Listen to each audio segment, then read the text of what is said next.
Hey, one of the benefits of reading our Bible, the Old Testament and the New Testament, is that our faith is strengthened as we see God's faithfulness.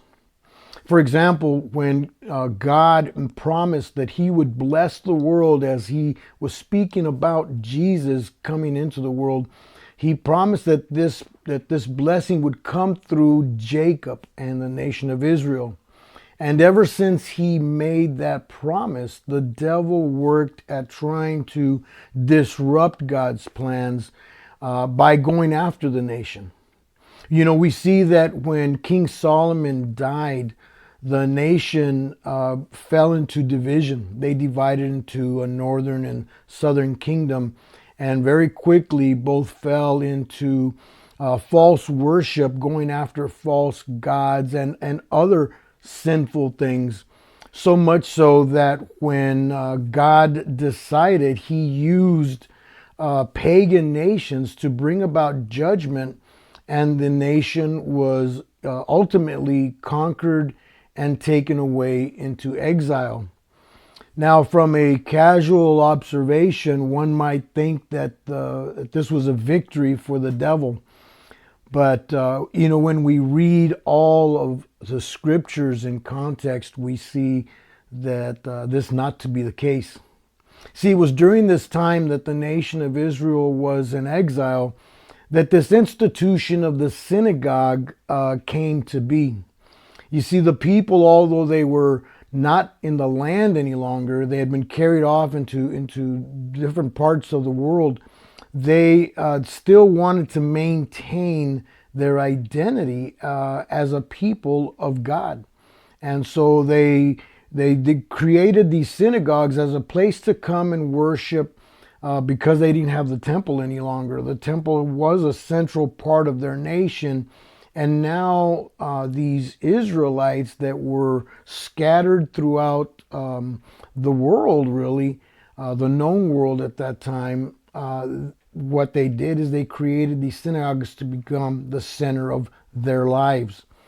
Later, God would enable them to be freed and return to the land, and many of them did. But many of them chose to stay in the places that they had been scattered for generations. You know, they had grown up and lived, and that's all they knew as far as the land.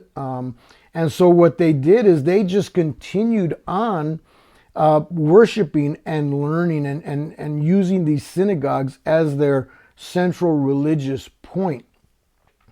Those that returned into Israel, into the land, into Canaan, you know, they also kept this institution of the synagogues intact. They built synagogues throughout all their different areas in the country that they moved into.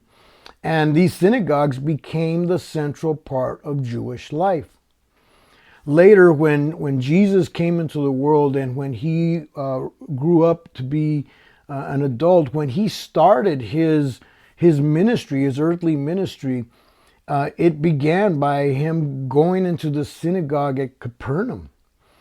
And later on, even after when Jesus was ultimately arrested and killed at the cross, after He had risen, the church came under a great deal of persecution and the people scattered. One of the people that was one of the main persecutors was a man named Saul. And Saul went after these new Christians, these followers of Jesus, with a lot of vigor. And so we know from reading the Bible what happened, you know, that on that road to Damascus, Paul encountered the Lord Jesus Himself. And that encounter on the road to Damascus still impacts us today. And this is why. You see, after Jesus appeared to Paul, he changed his life. He became not only a believer and a follower of Christ, but he became the greatest missionary in history. And what he did is he used these synagogues that had been created during this exile centuries before scattered outside of Canaan as a network to take the gospel of Jesus Christ. We read how Paul would go into these different places, these different cities throughout present-day Greece and Turkey, all the way up until even Italy.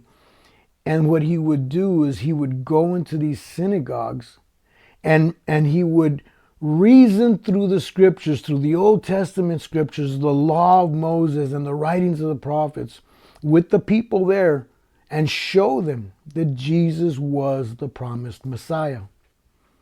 You see, when we imagine what the people must have thought when their nation was no longer and they were in exile, many people would have thought that was the end of the story. But no, even in the midst of just a horrible situation, God is still in control and He is faithful. And it's this faithfulness that gives us encouragement when we encounter different issues.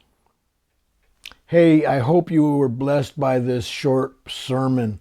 It's a little bit different from what my other videos are like, but I just wanted to encourage you to stay in the Word, to stay in prayer, to have that Berean attitude and search the scriptures daily, because not only will they show you and to teach you when you're hearing things, whether they're true or not, but that you'll find encouragement and strength when you're faced with different trials that the world can bring. God bless you.